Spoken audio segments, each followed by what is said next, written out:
नमस्कार बच्चों, मैं पायल मुदगल राजस्थान सरकार व वेदांता के CSR इनिशिएटिव ई कक्षा में आपका स्वागत करती हूँ। इसके टेक्निकल पार्टनर हैं मिशन ज्ञान। बच्चों, हम कक्षा 10 की पाठ्य पुस्तक क्षितिज का 12वां अध्याय ईदगाह पढ़ चुके हैं। इसके लेखक हैं प्रेमचंद। बच्चों, पिछले 3 भागों में हमने ईदगाह की कहानी पढ़ी थी। ईदगाह की कहानी है, एक छोटा सा बच्चा होता है हामिद, जो अपनी दादी अमीना के साथ रहता है क्योंकि उसके माता पिता का देहांत हो गया है। अब ईद का त्योहार आता है और गांव के सारे बच्चों के साथ हामिद भी ईदगाह जाता है। ईदगाह में मेला लगता है, सब वहां पर नमाज पढ़ते हैं और नमाज के बाद उस मेले में जाते हैं, जहां पर हामिद के दोस्त तरह तरह की मिठाइयाँ खाते हैं, तरह तरह के खिलौने खरीदते हैं। वहीं पर हामिद को अपनी बूढ़ी दादी अमीना का ध्यान आता है कि उसके घर में चिमटा नहीं है और इस कारण दादी अमीना का हाथ जल जाता है रोटी पकाते वक्त। इस कारण हामिद कोई भी खिलौना ना लेकर के चिमटा खरीद लेता है।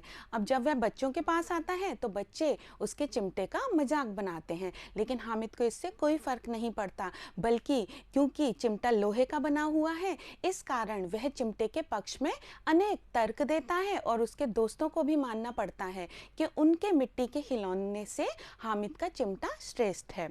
अब बच्चों, जब हामिद घर पहुंचता है तो दादी अमीना देखती है कि यह मेले से चिमटा लेकर आया है और उसकी आंखों से आंसू टपकने लग जाते हैं। क्योंकि हामिद ने मेले में भी अपनी चिंता ना करके दादी अमीना के लिए चिमटा खरीदा। बच्चों, यह कहानी थी बहुत ही भावपूर्ण, बहुत ही मीठी, बहुत ही प्यारी कहानी थी। अब हम इस कहानी के प्रश्नोत्तर करेंगे, जो कि परीक्षा की दृष्टि से बहुत उपयोगी हैं। तो चलिए बच्चों, प्रश्नोत्तर शुरू करते हैं। बच्चों, पहला प्रश्न देखिए, प्रेमचंद के पहले कहानी संग्रह का नाम है। प्रेमचंद के पहले कहानी संग्रह का नाम क्या है? का मानसरोवर, खा सोजे वतन, ग निर्मला माधुरी। बता सकते हैं बच्चों? हाँ, बिल्कुल ठीक। प्रेमचंद के पहले कहानी संग्रह का नाम है सोजे वतन। सोजे वतन का अर्थ क्या होता है बच्चों? वतन का अर्थ होता है देश और सोजे का अर्थ होता है दर्द, यानी कि देश का दर्द। दूसरा प्रश्न देखते हैं। दुकानदार ने हामिद को पहली बार चिमटे की कीमत बताई थी। जब हामिद चिमटा खरीदने गया था तो दुकानदार ने उसकी कीमत क्या बताई थी? याद कीजिए। हाँ, बिल्कुल ठीक। उसकी कीमत बताई थी 6 पैसे। इसमें 3 पैसे, 5 पैसे और 4 पैसे भी लिखे हुए हैं, लेकिन पहली बार हामिद को चिमटे की कीमत 6 पैसे बताई थी। परंतु जब हामिद ने कहा कि ठीक लगाओ तो उसने कहा 5 पैसे दे दो, लेकिन हामिद के पास तो 5 पैसे नहीं थे, तो हामिद ने क्या कहा कि 3 पैसे लोगे, और यह कहकर वह आगे बढ़ गया। लेकिन दुकानदार ने हामिद को बुला करके चिमटा उसे दे दिया, केवल 3 पैसे में। हामिद की दादी का नाम क्या था? हामिद की दादी का नाम अमीना था। बच्चों, आप सब जानते हैं कि हामिद अपनी प्यारी दादी के साथ रहता था और दादी का नाम अमीना था। चलिए बच्चों, दूसरा प्रश्न देखते हैं। हामिद ने चिमटा कितने पैसे का खरीदा? इसका उत्तर है हामिद ने चिमटा 3 पैसे का खरीदा। आप जानते हैं बच्चों कि हामिद ने 3 पैसे में चिमटा खरीदा था। चलिए बच्चों, अब लघुत्तरात्मक प्रश्न देख लेते हैं। महमूद ने कौन सा खिलौना खरीदा? यह तीसरा लघुत्तरात्मक प्रश्न है। महमूद ने सिपाही खरीदा। आप जानते हैं बच्चों, महमूद ने सिपाही खरीदा था और उस सिपाही के साथ महमूद और महमूद के भाई पहरा दिया करते थे गांव का और बोलते जाते थे, छोने वाले जागते रहो। चलिए बच्चों, चौथा प्रश्न देखिए। ईद किस महीने में आती है? रमज़ान महीने के 30 रोज़ों के पश्चात सव्वाल महीना प्रारंभ होता है। सव्वाल महीने के पहले दिन ईद मनाई जाती है। तो बच्चों, आप जानते हैं कि रमज़ान का महीना मुसलमानों में बहुत ही पवित्र माना जाता है।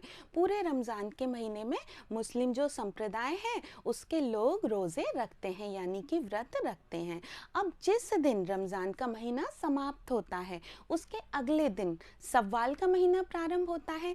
तो सव्वाल के महीने की पहली तारीख को हर वर्ष ईद बहुत ही धूमधाम के साथ में मनाई जाती है। पांचवा प्रश्न देखिए बच्चों। ईद ईदगाह किस लेखक की रचना है? आप सब जानते हैं बच्चों कि ईदगाह के लेखक मुंशी प्रेमचंद हैं। तो ईदगाह मुंशी प्रेमचंद जी की बाल मनोविज्ञान पर आधारित रचना है। बाल मनोविज्ञान आप जानते हैं, जिसमें बच्चों के मन के भावों का अध्ययन किया जाता है। उस विज्ञान को बाल मनोविज्ञान कहते हैं। बच्चे क्या सोचते हैं, क्या करते हैं, यह सब बाल मनोविज्ञान के अंतर्गत ही आता है। चलिए बच्चों, छठा प्रश्न देखते हैं। हामिद के चरित्र की कोई 3 विशेषताएं बताइए। पूरी कहानी हामिद के इर्द गिर्द ही घूमती है, तो आपको यह बताना है कि हामिद के अंदर कौन सी विशेषताएं हैं या उसके अंदर कौन सी खूबियां हैं। आपको हामिद के चरित्र की 3 विशेषताएं बतानी हैं। पहली विशेषता है बच्चों, हामिद अत्यंत बुद्धिमान व तर्कशील है। वह चिमटे की उपयोगिता के तर्कों के द्वारा अपने मित्रों को परास्त कर देता है। हामिद बहुत ही बुद्धिमान है। वह छोटा सा बच्चा है, केवल 5 वर्ष का, लेकिन फिर भी उसके अंदर इतनी बुद्धिमानी है कि वह यह बात समझता है कि मिट्टी के खिलौनों से लोहे का बना हुआ चिमटा अच्छा होता है, और वो अपने तर्कों के द्वारा अपने मित्रों को भी परास्त कर देता है। वो अपनी बातों के द्वारा अपने मित्रों को भी शास्त्रार्थ में हरा देता है। दूसरा देखिए बच्चों, वह अत्यंत भावुक व स्नेही है। उसका हृदय भावों से भरा हुआ है और वो बहुत ही स्नेही यानी कि प्रेम करने वाला है। वो अपनी दादी अमीना को बहुत ही प्रेम करता है और वो बहुत समझदार बच्चा है। केवल 3 पैसे होने पर भी वह अपने लिए कुछ ना लेकर अपनी दादी के लिए चिमटा खरीदता है। बच्चों, आमतौर पर 5-6 वर्ष के जो बालक होते हैं वह केवल अपने बारे में ही सोचते हैं। वो बड़े स्वार्थी होते हैं, अपना छोटा सा खिलौना भी किसी को देना नहीं चाहते। पर हामिद ऐसा नहीं है। उसने अपने बारे में ना सोच करके अपनी दादी अमीना के बारे में सोचा। इससे यह पता चलता है कि वह बहुत ही भावुक और स्नेहशील है। तीसरा देखिए बच्चों, हामिद ने बहुत ही संयम है। हामिद के अंदर बहुत ही संयम यानी कि नियंत्रण है। वह अपने भावों को नियंत्रण में रखना जानता है। मित्रों के लालच देने पर भी वह अपने मन को नियंत्रण में रखता है। जब उसके मित्र खिलौने खरीदते हैं, जब उसके मित्र मिठाइयाँ खाते हैं, तो वह हामिद को ललचाते हैं, हामिद को चिढ़ाते हैं, ले मिठाई खाएगा, ले खिलौने देख ले। लेकिन उस समय भी हामिद विचलित नहीं होता है और अपने मन को संयमित रखता है, अपने मन को नियंत्रण में रखता है, क्योंकि उसे पता है कि इन चीज़ों को खरीदने का कोई भी लाभ नहीं होगा। उसके पास थोड़े से पैसे थे और उन थोड़े से पैसों का उसे सही उपयोग करना था। चलिए बच्चों, अगला प्रश्न देखते हैं। हामिद ने चिमटे की उपयोगिता को सिद्ध करते हुए क्या क्या तर्क दिए। हामिद ने बहुत सारे तर्क दिए थे, उनमें से कुछ तर्क हम यहाँ पर देख रहे हैं। पहला तर्क है, चिमटा लोहे का बना है, आसानी से टूट नहीं सकता। दूसरा तर्क है, कंधे पर रखने से बंदूक बन सकता है, यानी कि चिमटे को आप चाहें तो खिलौने की तरह भी उपयोग कर सकते हैं। तीसरा, हाथ में लेने पर फकीरों का चिमटा बन जाता है। उसे अगर हाथ में ले लिया तो जिस तरह से फकीरों का चिमटा होता है जिससे वो आवाज़ निकालते हैं, उस तरह का उपयोग भी उसका किया जा सकता है। चौथा, मंजीरा भी बन सकता है। वो मंजीरे की तरह से एक वाद्य यंत्र के रूप में भी काम में लिया जा सकता है।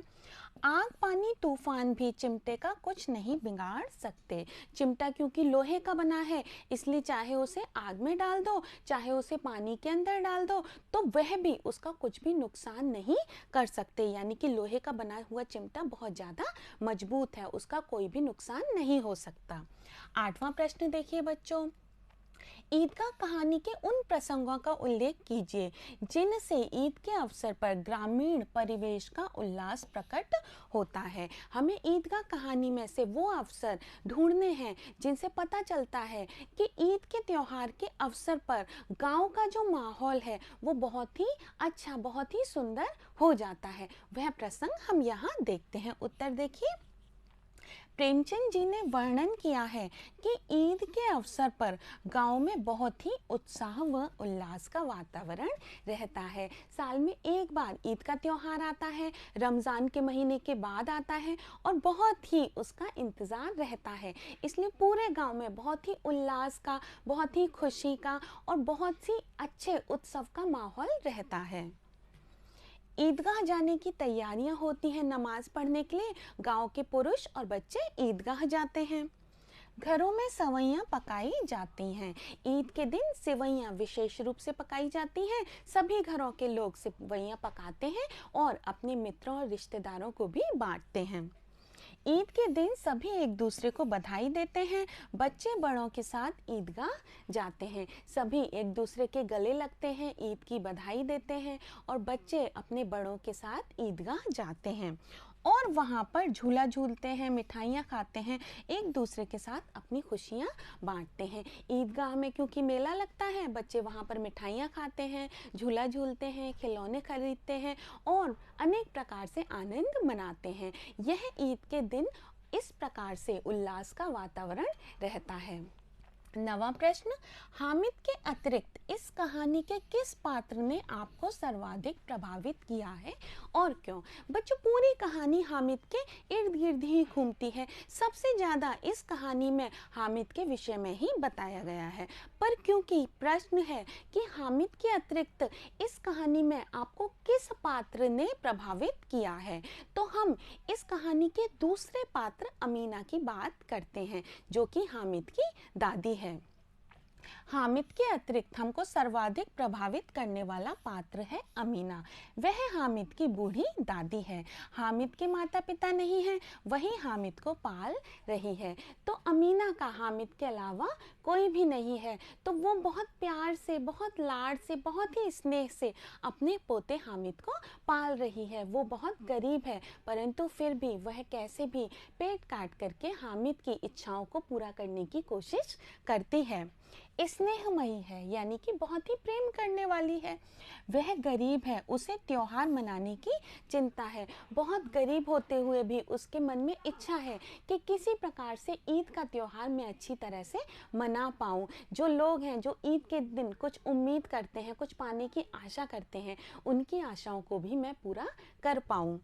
इतनी उम्र होने पर भी वह घर का काम करती है, खाना बनाती है तथा सिलाई करके घर गृहस्थी का खर्च चलाती है। वो सिलाई का काम करती है जिससे कि उसे कुछ पैसे मिलते हैं और उसका और हामिद का काम चलता है। उसका और हामिद का खर्चा वो इस प्रकार से निकालती है। तो वो बहुत मेहनती भी है, बहुत प्रेम करने वाली भी है। तो हमें हामिद के अतिरिक्त अमीना ने ही प्रभावित किया है।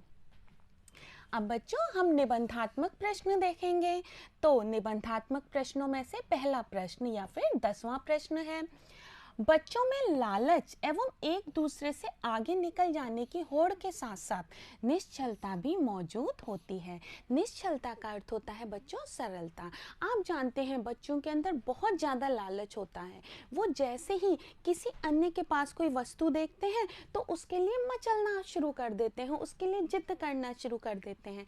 लेकिन उस जिद के साथ और दूसरे से आगे निकल जाने की होड़ के साथ भी उनके अंदर एक निश्चलता या सरलता मौजूद रहती है। उसके बाद भी उनमें एक बचपना होता है जो कि आकर्षित करता है। कहानी से कोई 2 प्रसंग चुनकर इस मत की पुष्टि कीजिए। कहानी में से हमें 2 प्रसंग चुनने हैं या ढूंढने हैं और इस मत को, इस सिद्धांत को पुष्टि देनी है, पुष्ट करना है। तो हम पहला प्रसंग देखते हैं बच्चों। यह उत्तर देखिए जिसमें पहला प्रसंग है, जब हामिद के सारे दोस्त मिठाइयाँ व खिलौने खरीदते हैं तो हामिद को भी मन होता है कि वे उसे भी मिठाइयाँ व खिलौने दें, पर जब उसके दोस्त उसे चढ़ाते हैं तो वह दुखी होता है और सोचता है कि जब मेरे माता पिता आ जाएंगे तो मैं इन सबको बहुत सारी मिठाई और खिलौने दूंगा। उन्हें दिखा दूंगा कि दोस्तों के साथ कैसा सुलूक किया जाता है। तो प्रारंभ में आपने कहानी में देखा था ना बच्चों कि किस प्रकार से हामिद के दोस्त उसे चिढ़ाते हैं, उसे कहते हैं मिठाई ले जा, पर उसे मिठाई नहीं देते, और क्योंकि वो अपने पैसे खर्च नहीं कर रहा होता है तो उसे खूब चिढ़ाते हैं। तब हामिद का दिल बहुत ज़्यादा दुखी हो जाता है। वह सोचता है कि मेरे पास पैसे नहीं हैं, मैं गरीब हूँ, इसलिए मेरे दोस्त मेरे साथ ऐसा व्यवहार कर रहे हैं। अगर मेरे पास पैसे आ जाएंगे तो मैं इन्हें दिखा दूंगा कि दोस्तों के साथ किस प्रकार का सुलूक या व्यवहार किया जाता है। यानी कि वह अपने दोस्तों से मन ही मन बहुत ज़्यादा नाराज़ हो जाता है। इतना नाराज होने पर भी जब महमूद अपने पिता से केले लेकर हामिद को खाने के लिए देता है तो वह सारी पुरानी बातें भूलकर केले स्वीकार कर लेता है। इससे उसकी निश्चलता का पता चलता है। लेकिन जब उसका दोस्त अपने पिता से केले लेकर के उसे खाने के लिए देता है, उसे अपना साझी बनाता है, तो वह बहुत ही सरलता के साथ वह केले स्वीकार कर लेता है। इससे पता चलता है कि उसके मन में पहले इतना ज़्यादा क्रोध था, इतना ज़्यादा गुस्सा था, लेकिन जैसे ही उसका मित्र उसके साथ स्नेह का बर्ताव करता है, स्नेह दिखाता है, वैसे ही वह अपने पुराने क्रोध को भूल जाता है। इसीलिए उसके व्यवहार में बहुत सरलता दिखाई देती है। बच्चों, हम देखते हैं कि बच्चों का व्यवहार ऐसा ही सरल होता है। एक क्षण में वो लड़ लेते हैं, नाराज़ हो जाते हैं, एक दूसरे के साथ मार पिटाई भी कर लेते हैं, लेकिन दूसरे ही क्षण मिल करके खेलने लग जाते हैं। जबकि बड़े जो होते हैं वो इतनी जल्दी अपने व्यवहार को परिवर्तित नहीं कर पाते। उनके मन को कोई बात बुरी लग जाती है तो बहुत दिनों तक वो उस बात को सोचते रहते हैं। अब बच्चों, हम दूसरा प्रसंग देखते हैं।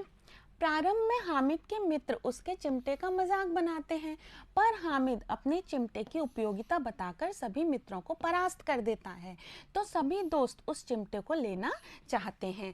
ऐसा होता है बच्चों कि हामिद अपनी चिमटे की उपयोगिता बता देता है तो उसके सारे दोस्त हार मान लेते हैं। वो मान जाते हैं कि हामिद का चिमटा वास्तव में बहुत ही अच्छा है। हामिद कहता है कि वह तो मजाक कर रहा था, लेकिन जब हामिद के दोस्त इस बात को स्वीकार कर लेते हैं तो हामिद क्या कहता है, अरे मैं तो मजाक कर रहा था, यह चिमटा भला इन खिलौनों की क्या बराबरी करेगा। यह खिलौने तो इतने सुंदर हैं कि ऐसा लगता है अब बोले अब बोले।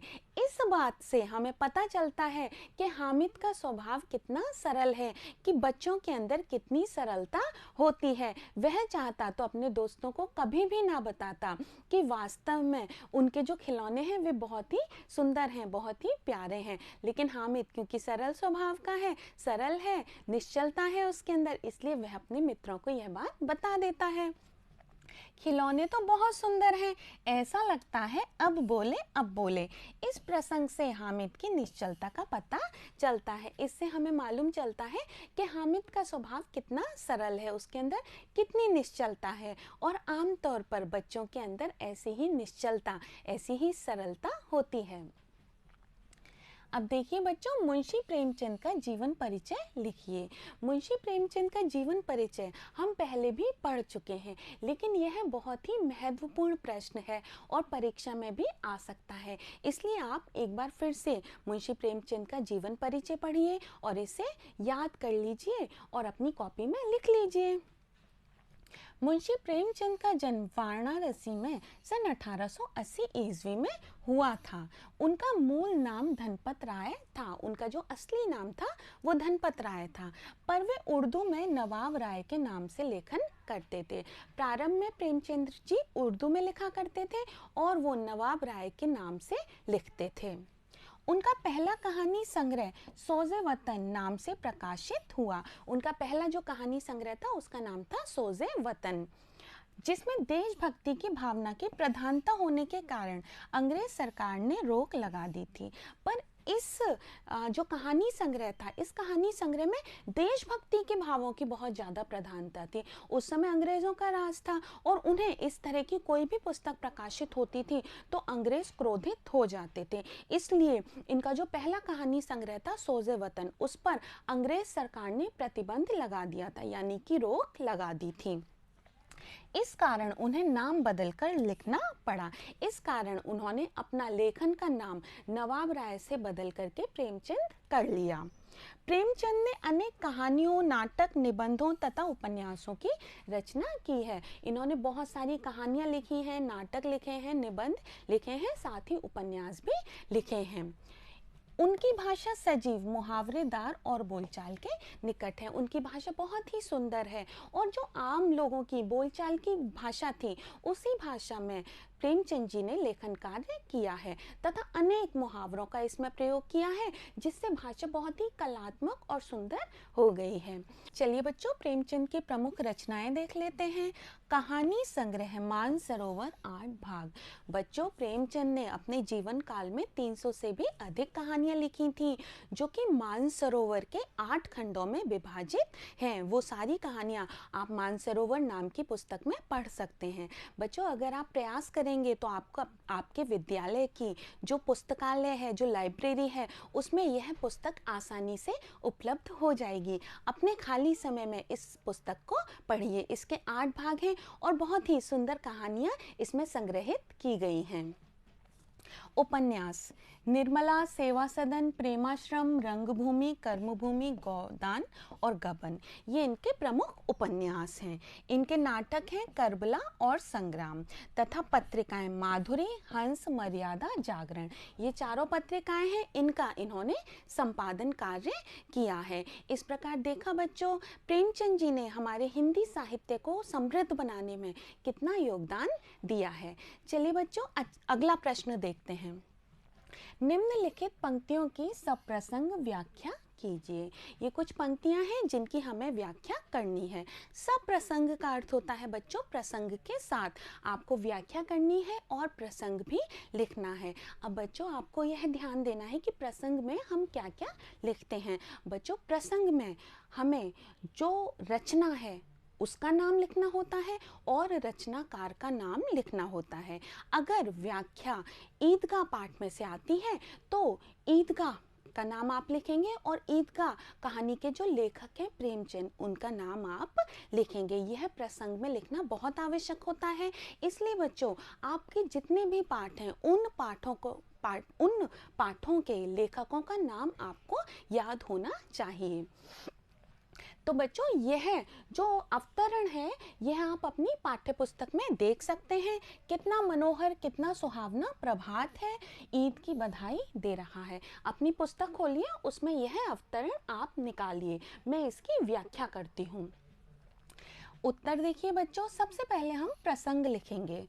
प्रसंग किस प्रकार से लिखेंगे? प्रस्तुत अवतरण हिंदी साहित्य जगत में कलम के सिपाही के नाम से प्रसिद्ध साहित्यकार प्रेमचंद की कहानी ईदगाह से अवतरित है। अवतरित है का अर्थ होता है ईदगाह से लिया गया है।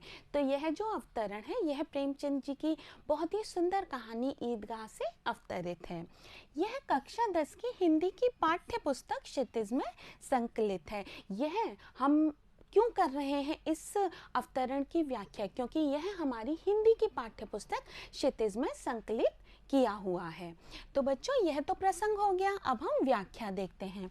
प्रेमचंद कहते हैं कि रमज़ान के महीने में पूरे 30 रोजे रखने के बाद ईद आती है। ईद का त्योहार पूरे 30 रोज़ों के बाद में आता है। जब ईद आई तो सारे गांव का वातावरण सभी को अतीव सुहावना लगा। जब भी कोई त्योहार आता है तो बहुत ही उल्लास का, बहुत ही खुशी का माहौल रहता है, इसलिए वातावरण अपने आप ही सुहावना हो जाता है और गांव के खेतों में भी अनोखी रौनक या शोभा उभरने लगी तथा आकाश भी प्रातःकाल के समय अतीव मनोरम लालिमा को बिखेरने लगा। लालिमा का अर्थ होता है बच्चों ललाई।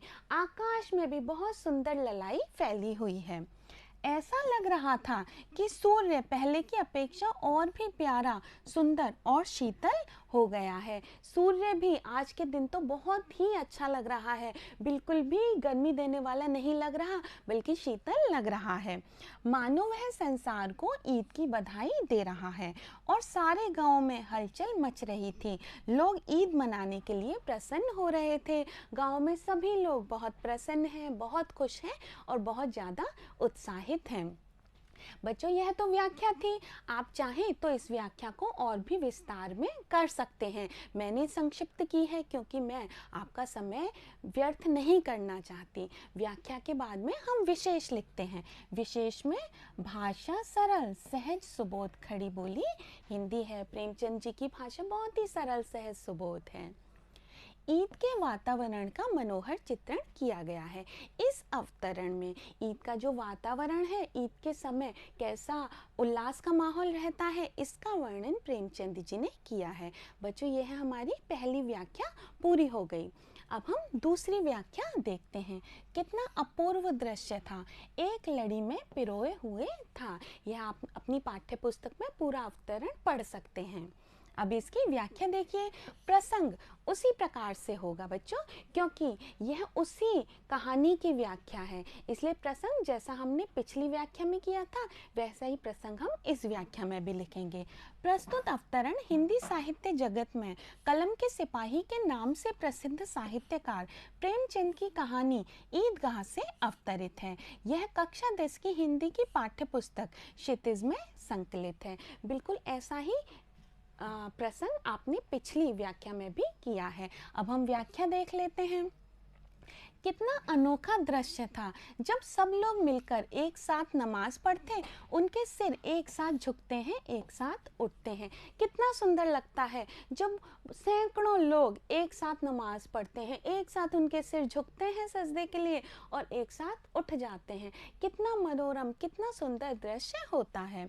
ये क्रियाएं जो एक समूह में हो रही हैं, इनका विस्तार और अंतहीनता हृदय को श्रद्धा, गर्व और आत्मिक आनंद से भर रही थी। यह क्रियाएं जो एक साथ हो रही हैं, इसमें कितना विस्तार है, कितने सारे लोग एक साथ इन क्रियाओं को कर रहे हैं, जिससे कि मन में गर्व की भावना जन्म ले रही है। क्योंकि यह जो एकता का सूत्र है, इसे देख करके हर व्यक्ति के मन में गर्व होना स्वाभाविक ही है और आत्मानंद भी महसूस हो रहा है। आत्मा के अंदर तक आनंद की अनुभूति हो रही है।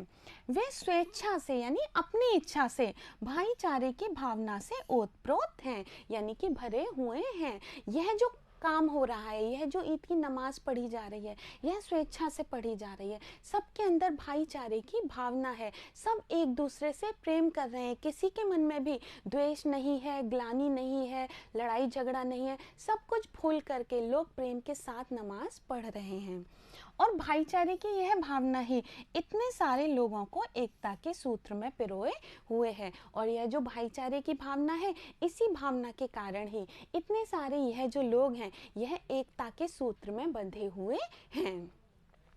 चलिए बच्चों विशेष देख लेते हैं। भाषा सरल सहज सुबोध खड़ी बोली हिंदी है। वर्णन में चित्रात्मकता की प्रधानता है। ऐसा महसूस होता है जब इस अवतरण को पढ़ते हैं कि हमारे समक्ष ही ईद की नमाज पढ़ी जा रही है, सब लोग हमारे सामने ही झुकते हैं, हमारे सामने ही सिर उठाते हैं, यानी कि हमारे सामने एक चित्र जैसा बन जाता है। तो बच्चों हमने ईदगाह कहानी के प्रश्नोत्तर कर लिए हैं। मुझे आशा है आपको यह प्रश्नोत्तर समझ में आ गए होंगे। यह सारे प्रश्नोत्तर बच्चों आपको आपकी कॉपी में करने हैं और बहुत ही सुंदर भाषा में करने हैं और सुंदर लेख में करने हैं। अपनी हैंडराइटिंग पर विशेष ध्यान दीजिए बच्चों, क्योंकि अच्छी हैंडराइटिंग होने पर ही अच्छे अंक प्राप्त होते हैं। चलिए बच्चों अगली कक्षा में हम अगला पाठ पढ़ेंगे। तब तक के लिए मुझे आज्ञा दीजिए। नमस्कार।